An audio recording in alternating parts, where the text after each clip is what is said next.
Welcome to V power news బులెటిన్ల ముందుగా headlines. విశాఖలో బహిరంగ జూదం, పిక్నిక్ పేరుతో భారీ ఎత్తున పేకాట నిర్వహణ.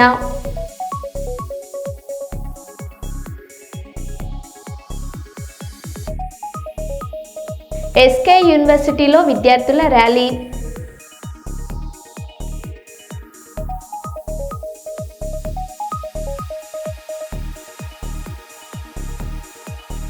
వరంగల్ జిల్లాలో వరదలు విపత్తులపై మాక్ డ్రిల్ నిర్వహించిన జిల్లా అధికారులు.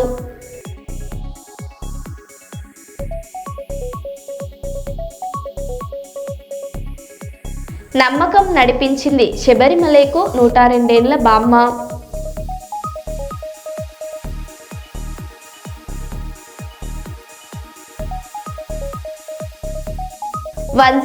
ఉద్యోగుల సమస్యలు పరిష్కారం చేయాలని సిఐటియు ఆధ్వర్యంలో కర్నూలులో ధర్నా.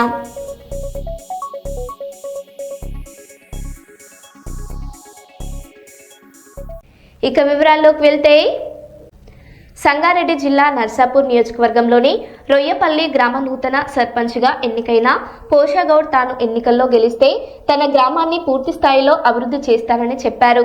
నర్సాపూర్ నియోజకవర్గ ఇన్ఛార్జ్ ఆవుల రాజిరెడ్డి రొయ్యపల్లి గ్రామంలో పర్యటించారు. నూతనంగా ఎన్నికైన గ్రామ సర్పంచ్ పోషాగౌడ్ గారిని సన్మానించారు. తర్వాత గ్రామంలో సీసీ రోడ్ నూతనంగా వేయించిన బోర్ను ప్రారంభించారు.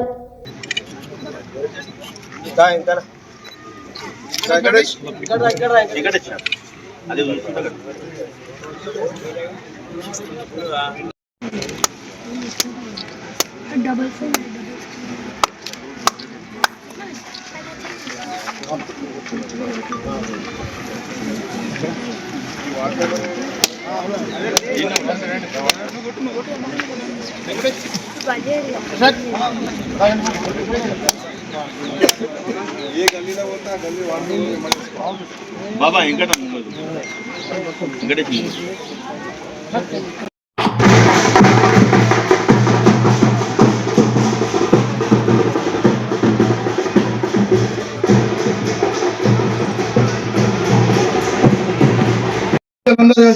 గెలిపించారు సార్. వీళ్ళకి నేను మాట ఇచ్చిన సార్. అక్కడ డ్రైనేజ్ ఉంది, సీసీ రోడ్లు ఉన్నాయి, అక్కడ ఒక డ్రైనేజ్ కావాలి, అకంచగూడెంలో కూడా డ్రైనేజీలు సీసీ రోడ్లు ఉన్నాయి సార్. వాళ్ళందరూ నా మీద నమ్మకంతో నన్ను భారీ మెజార్టీతో గెలిపించడం జరిగింది. మాకు ఇంకోటి బాధ ఉంది సార్, బస్సు కావాలి, మెయిన్ సంఖ్యలో మాకు బస్సు కావాలి. అంటే నువ్వు వచ్చి మాకు చెప్పిపోతే రేపు బస్సు వస్తుందా మేము బాగా ఆశిస్తున్నాము. మా కాలేజీకి వెళ్ళే పిల్లలు కానీ మా అక్కలు చెల్లెలు అందరూ నన్ను అడగడం జరిగింది. మీరు కంపల్సరీ బస్సు అయితే రేపు మాకు చెప్పాలి సార్, మేము రేపు వస్తాం, మళ్ళీ మాకు బస్సు అయితే కంపల్సరీ కావాలి. మాకు బస్సుతో చాలా ఇబ్బంది ఉంది. ఇవన్నీ నువ్వు తొందరలోనే మాకు ఈ సమస్యలన్నీ చేస్తావని మేము బాగా ఆశిస్తూ ఉన్నాము.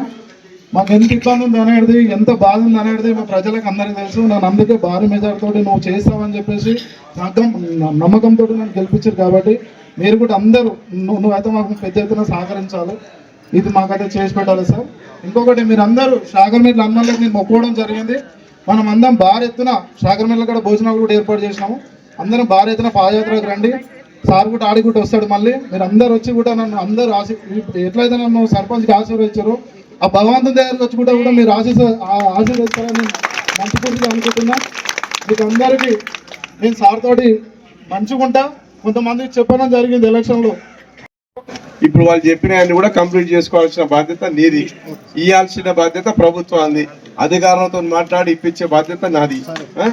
కాబట్టి మల్లన్న కూడా అయితేనేమి, మరి హనుమాన్ రెండో దగ్గర కూర్చొని వచ్చే కదా అడిగి జాతరకు వచ్చిన మల్లన్న జాతర. కాబట్టి అవన్నీ కూడా మీకు ఎప్పటికి అందుబాటులో ఉంటా. మీరు ఎల్లప్పుడూ కూడా నన్ను ఎంత ఫోన్లో కానీ పర్సనల్గా కానీ కలుసుకుంటా పోతుంటే మీకు అన్ని పనులు ఎక్కువైతే నేను చెప్తున్నా.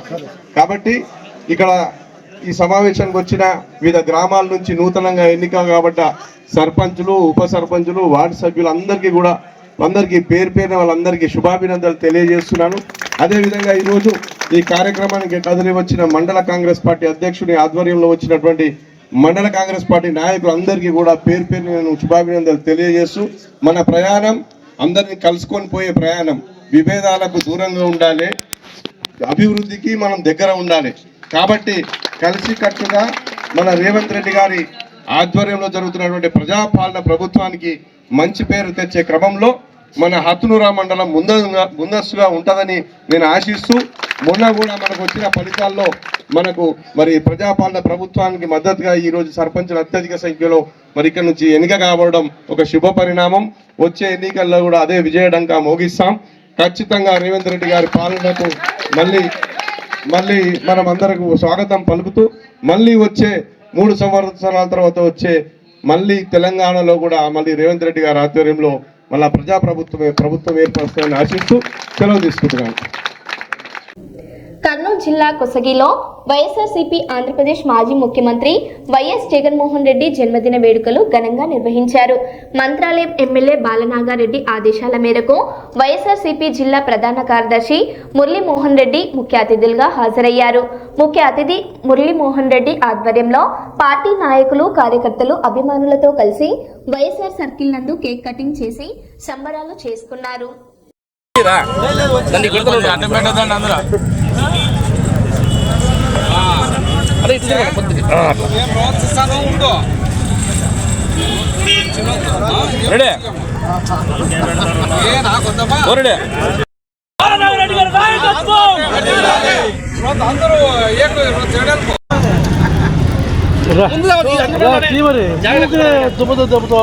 అది పడకూడదు, ఇది పడాల ఫోటో ఇది వైఎస్ఆర్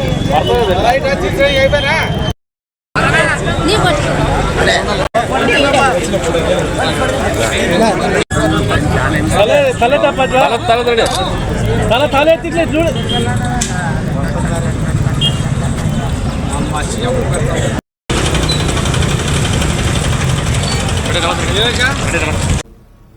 ప్రతిరోజు సుమారు 20 లక్షల మంది పిల్లలకు అన్నపూర్ణ ద్వారా మధ్యాహ్న భోజనం అందిస్తున్నామని రాష్ట్ర అటవీ, పర్యావరణ మరియు దేవాదాయ శాఖ మంత్రి కొండ సురేఖ అన్నారు.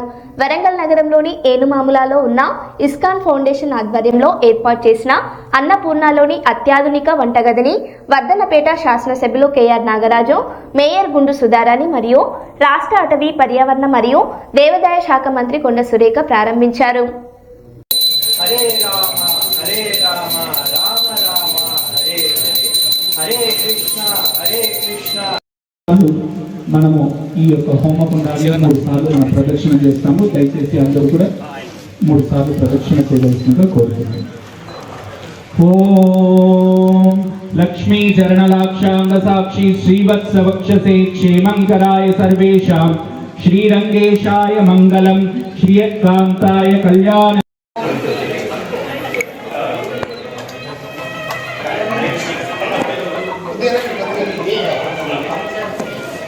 Hare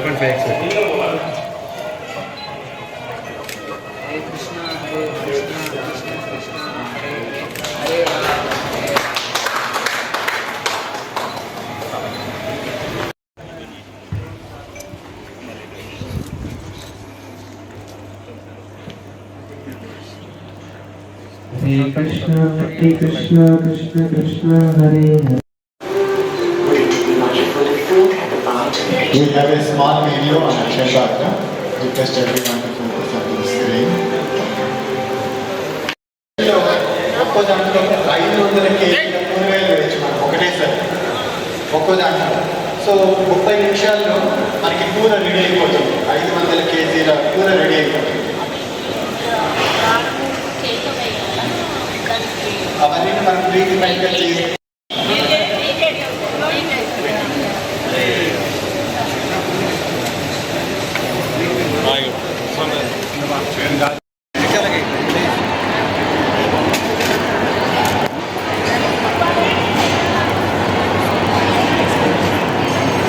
బ్యాక్గ్రౌండ్ అన్న. హరే కృష్ణ లుకియా లుకియా.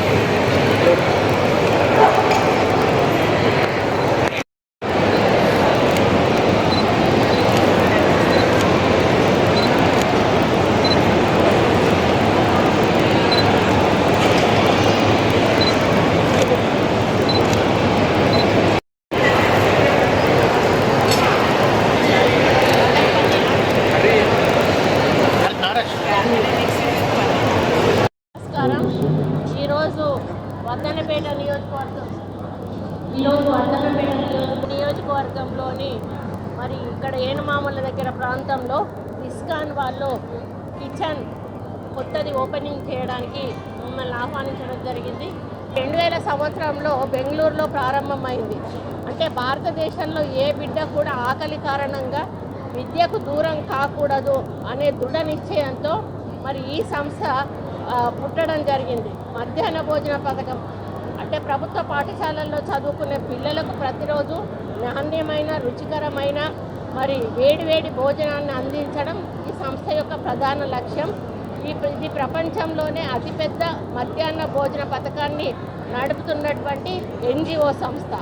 సాంకేతికత వీరు అత్యాధునికమైనటువంటి సెంట్రలైజ్డ్ కిచెన్ ఇప్పుడే మనం చూసాము. కేంద్రీకృత వంటశాలలు ఉపయోగిస్తారు. వీటి ద్వారా కేవలం కొన్ని గంటల్లోనే లక్షలాది మందికి కూడా భోజనం సిద్ధం చేస్తారు. ఉదాహరణకు ఒకే గంటలో 40,000 చపాతీలను కూడా తయారు చేయగల యంత్రాలు వీరి దగ్గర ఉన్నాయి. ప్రస్తుతం భారతదేశంలో 16 రాష్ట్రాలు 3 కేంద్రపాలిత ప్రాంతాల్లో ఉన్న సుమారు 22,000కు పైగా పాఠశాలల్లో 2 మిలియన్లు అంటే 20 లక్షల కంటే ఎక్కువ మంది పిల్లలకు ప్రతిరోజు వీళ్ళు ఆహారం అందిస్తూ ఉన్నారు.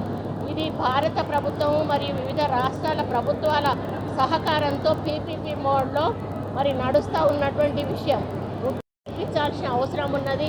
ఈరోజు ఏ లాభం కూడా ఆశించకుండా లక్షలాది మంది పిల్లలకు ఈరోజు భోజనం చేస్తున్నారంటే దాని వెనుక ఉన్న ఆ ప్రభుపాద స్వామి వారు ఈరోజు వారు లేకున్నా కూడా వారు ఈరోజు ప్రజల మధ్యలో బతికే ఉన్నారు. వారిది కంటిన్యూ అయితేనే ఉంది. ఈరోజు మదర్ తెరీసాను ఏ విధంగా మర్చిపోరో ప్రపంచము, ఈ స్వామి గారిని కూడా మర్చిపోరు. కాబట్టి హరే కృష్ణ హరే రామ అనేది తెలియని వారు మనకు ఇక్కడ ప్రపంచంలో లేరు.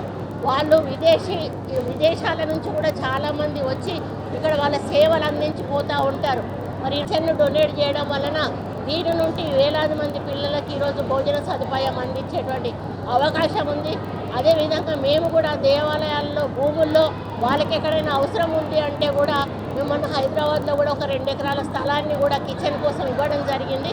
కాబట్టి ఇటువంటి మంచి కార్యక్రమాల కోసం మా ప్రభుత్వం ఎప్పుడూ సిద్ధంగా ఉంటుంది. రేవంత్ రెడ్డి గారు కూడా ప్రోత్సహిస్తారు. అమరజీవి శ్రీ పొట్టి శ్రీరాములు గారికి సరైన గుర్తింపు పోలవరం ప్రాజెక్టుకి ఆయన పేరు పెట్టడమే అని డిప్యూటీ సీఎం పవన్ కళ్యాణ్ అన్నారు. నా ఉద్దేశంలో పొట్టి శ్రీరాములు గారికి సరైన గుర్తింపు కానీ నివాళి కానీ ఇవ్వాలి అంటే ఒక పోలవరం లాంటి ప్రాజెక్టుకి ఆ మహానుభావుడి పేరు పెడితే నిజంగా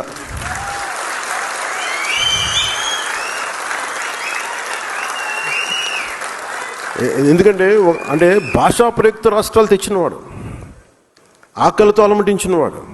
అంటే పోలవరం ప్రాజెక్ట్ అంటున్నాం కానీ అలాంటి నాకు అనిపించింది ఒక చిన్నపాటి ఒక 2 మండలాలకు ఒక జిల్లాకు వచ్చే దానికి కాదు దీనికి పెద్ద పేరు పెట్టాలంటే ఒకసారి ఇలాంటి ప్రతిపాదన అంటే ఇది నా ఉద్దేశం. ఇది కుటుంబ ప్రభుత్వం కాబట్టి నా ఒక్కటి ఉద్దేశం పనిచేయదు. ఇక్కడ అందరి చాలామంది సమగ్ర కొన్ని కోట్ల మంది కూర్చొని ఎవరెవరి ప్రతినిధులను తీసుకొని నా కోరిక ఇది నా లోపల ఉన్న కోరిక. భీమారం సర్పంచ్ అభ్యర్థి పున్నం చందు మాట్లాడుతూ ఊరిలో ఉన్నటువంటి సమస్యలను తీరుస్తానని, అలాగే ఊర్లో ఉన్నటువంటి 4 సర్కిల్స్లో అంబేద్కర్ గారి విగ్రహం, ఛత్రపతి శివాజీ విగ్రహం నిర్మిస్తానని వాగ్దానం చేశారు. అలాగే ఊర్లో ఉన్నటువంటి సమస్యలన్నిటినీ తీరుస్తానని మీడియా ముఖంగా తెలియజేశారు. గెలిచినటువంటి అభ్యర్థులు ఇక్కడ ఉన్నారు. వీరితోటి మాట్లాడి వీరి ఉద్దేశాలను తెలుసుకోవడానికి మనం ప్రయత్నం చేస్తాం. చెప్పండి పునశ్చంద్ర గారు, మీరు సర్పంచ్గా గెలిచారు. మీ విలేజ్ కానీ మీరు ఏం చేయాలనుకుంటున్నారు, మీరు ఏం చేయాలనుకుంటున్నారో చెప్పండి. భీమారం మేజర్ గ్రామ పంచాయతీ సర్పంచ్గా పుష్కమల్ల విజయలక్ష్మి పున్నంచంద్ గెలుపొందడం జరిగింది. భారీ మెజారిటీ తోటి ప్రజలు మా యొక్క మేనిఫెస్టోను చూసి, మా యొక్క విజన్ చూసి పెద్ద మొత్తంలో మాకు ఓట్లేసి భారీ మెజారిటీ తోటి గెలిపించడం జరిగింది. భీమారం మండల కేంద్రమైన భీమారం గ్రామ పంచాయతీని అన్ని విధాల అభివృద్ధి చేయడానికి మేము ఒక విజన్ తోటి రావడం జరిగింది. యూత్కు సంబంధించి గ్రౌండు, అదేవిధంగా ఓపెన్ జిమ్, తర్వాత యూత్కు ప్రిపరేషన్ కొరకు మంచి డిజిటల్ లైబ్రరీ, అదేవిధంగా బస్టాండ్ ఏరియాలో, అంత పెద్ద మండల కేంద్రంలో బస్టాండ్ ఏరియాలో గత 35 సంవత్సరాల నుంచి సర్పంచులు వస్తువులు పోతుంది కానీ కనీసం యూరినర్స్ లేవు. అవి వెంటనే నిర్మించడానికి మేము దాన్ని తీసుకోవడం జరిగింది. అటు చూసుకుంటే సుంకర్పల్లె పోయటానికి అది రహదారి గత 50 ఏళ్ళ నుంచి అది అట్లనే ఉన్నది. దానిని వెంటనే మేము చేర్చడానికి అది ఉంది. అదేవిధంగా అంత పెద్ద హై స్కూల్ ఉంది. భీమారం మండలంలో 4-5 మంచి సర్కిల్స్ ఉన్నాయి. కానీ ఏ సర్కిల్లో చూసినా అక్కడ మురుగు కాలువలు అవే ఉన్నాయి.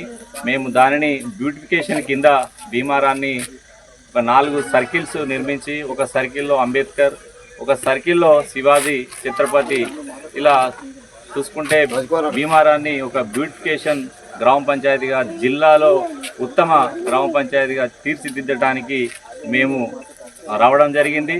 సర్పంచ్ గారు కూడా మంచి విద్యావంతురాలు. ఆమెకు అన్ని విధాల ఎవరితోటైనా మాట్లాడే సత్తా అన్నీ ఉన్న ఒక లెక్చరర్ క్యాండిడేట్ కాబట్టి ఆమెకు కూడా నాలెడ్జ్ ఉంది. దాంతోపాటు భీమారంలో పెద్ద మొత్తంలో యువత అందరూ మాకు సహకరించిళ్ళు. డెవలప్మెంట్లో కూడా సహకరించడానికి వారు ముందున్నారు. మా యొక్క విజన్ను నచ్చే మమ్మల్ని గెలిపించారు కాబట్టి మేము భీమారాన్ని ఈ 5 సంవత్సరాలలో మండల కేంద్రంలో కాకుండా జిల్లాలో ఉత్తమ గ్రామ పంచాయతీగా తీర్చిదిద్దడానికి మేము ముందుకొచ్చాము. ప్రజలు మమ్మల్ని ఆదరించారు. Thank you one and all. దైవ చింతన ముందు వృద్ధాప్యం తలవంచింది. 102 ఏళ్ల పారకుట్టి అమ్మ అంచెలంచెలమైన విశ్వాసం ఆమెను మూడోసారి శబరిమలను దర్శించుకునేలా చేసింది. 2023లో తన 100వ ఏట తొలిసారి మణికంఠుడి చింతకు చేరిన ఈ బామ్మ తాజాగా మూడోసారి స్వామియే శరణమయ్యప్ప అంటూ కొండపైకి చేరుకున్నారు. డోలీల సాయంతో వచ్చిన ఆమెకు అధికారులు ఎలాంటి ఇబ్బంది లేకుండా దర్శనం కల్పించారు. శారీరక శక్తి కంటే మనిషిలోని నమ్మకమే గొప్పదని ఆమె నిరూపించారు.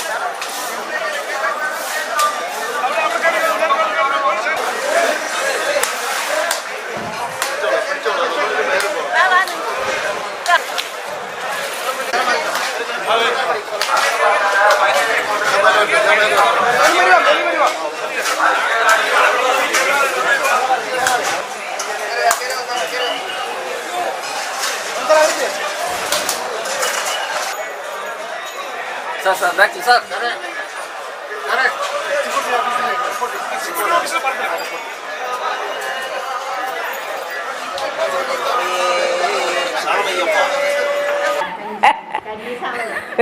നൂറ് വയസ്സിൽ കന്യാസ്വാമിയായിട്ട് വന്നു. അയ്യപ്പൻ്റെ അടുത്ത് വന്നത് 3 വർഷമായി. 3ാമത്തെ വർഷമാണ് ഇപ്പോൾ വന്നത് അയ്യപ്പനെ കണ്ടത്. അമ്മയുടെ അമ്മ 100 വയസ്സിലാണ് ആദ്യമായിട്ട് കന്യാസ്വാമിയായിട്ട് ശബരിമലയ്ക്ക് വന്നത്. 2ാം തവണ കഴിഞ്ഞാലും വന്നത്, ഇത് 3ാം തവണയാണ് ഇപ്പോൾ വരുന്നത്.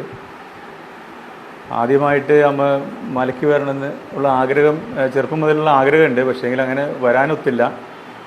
100 വയസ്സിൽ ഞാനും എൻ്റെ മക്കളും കൂടെ മലയ്ക്ക് വരാൻ നേരത്ത് അമ്മയോട് ചോദിച്ചു, 100ാം വയസ്സിൽ ഞങ്ങളുടെ ഒപ്പം മലയ്ക്ക് പോരുന്നെന്ന് ചോദിച്ചു. അപ്പോൾ 100 വയസ്സ് ഇങ്ങനെ, അപ്പോൾ അമ്മ പറഞ്ഞു 100 വയസ്സിൽ മലയ്ക്ക് പോരുമെന്ന് ചോദിച്ചപ്പോൾ അമ്മയ്ക്ക് 100 വയസ്സിൽ എന്നെ മലയ്ക്ക് നിങ്ങൾ കൊണ്ടുപോകുമെന്ന് ചോദിച്ചു. ഞാൻ പറഞ്ഞു കൊണ്ടുപോകാമെന്ന് പറഞ്ഞു. അതൊരു തമാശയായിട്ട് ചോദിച്ചായിരുന്നു. 100 വയസ്സുള്ള ആൾ അങ്ങനെ മലയ്ക്ക് കൊണ്ടുപോകാൻ എല്ലാവരും നിൽക്കാറില്ല. അപ്പോൾ അങ്ങനെ അമ്മ അങ്ങനെ ചോദിച്ചപ്പം ഞാനങ്ങനെ ഒരു തമാശ രീതിയിലാണ് ആദ്യം പറഞ്ഞത്. 100 വയസ്സിൽ അമ്മ 100 വയസ്സിൽ അമ്മ മലയ്ക്ക് വരാമെന്നുള്ളത് പറഞ്ഞത്. ആ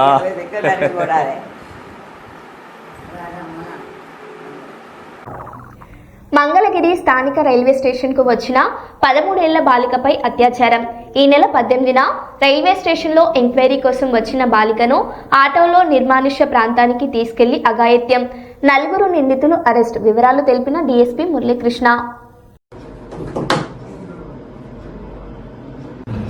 నమస్తే అండి, నా పేరు మురళీకృష్ణ, గుంటూరు నార్త్ డిఎస్పీ మంగళగిరి.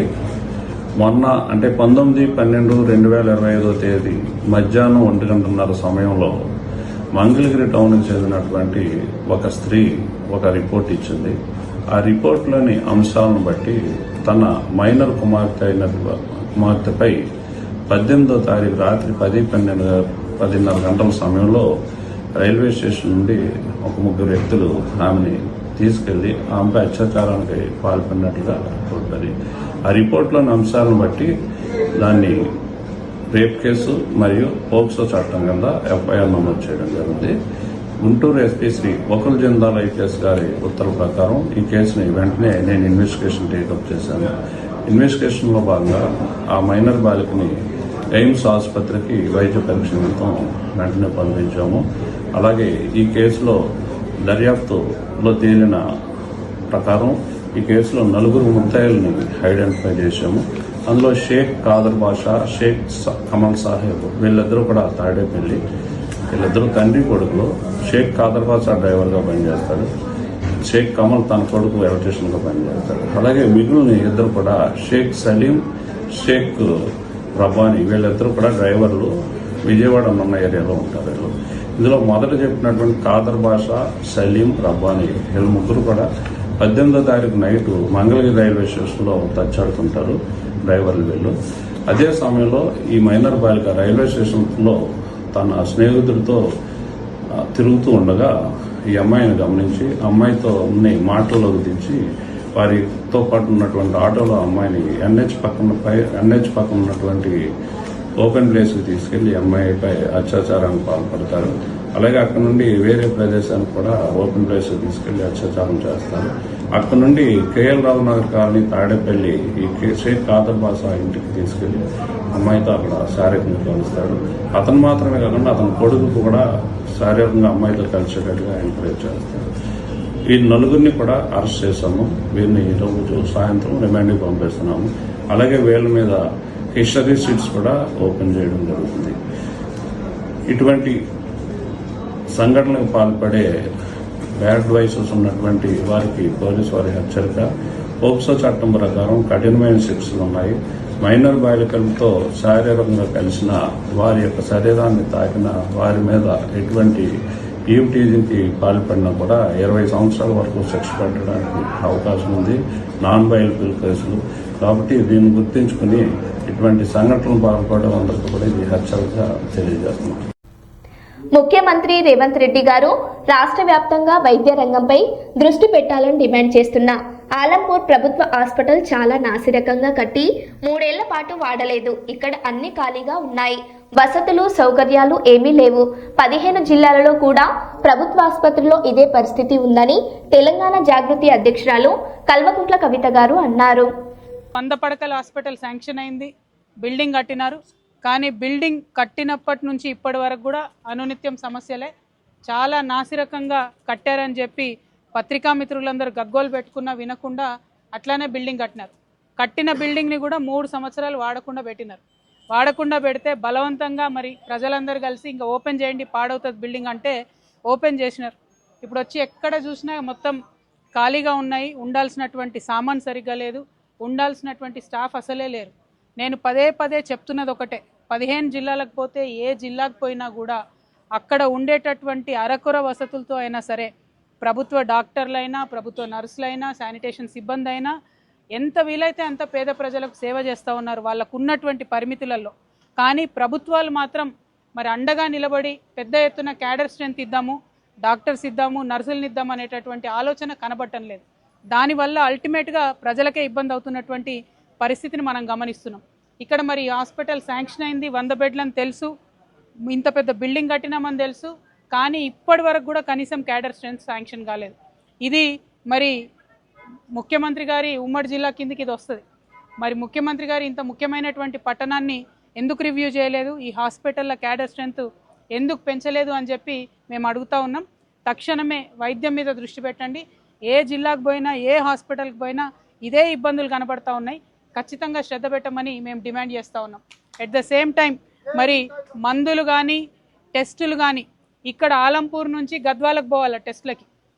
ఇక్కడ ఇచ్చినటువంటి శాంపుల్స్ అక్కడికి పంపించి రిజల్ట్స్ రావడానికి మినిమం 1 or 2 days పట్టేటటువంటి పరిస్థితి ఉంటుంది.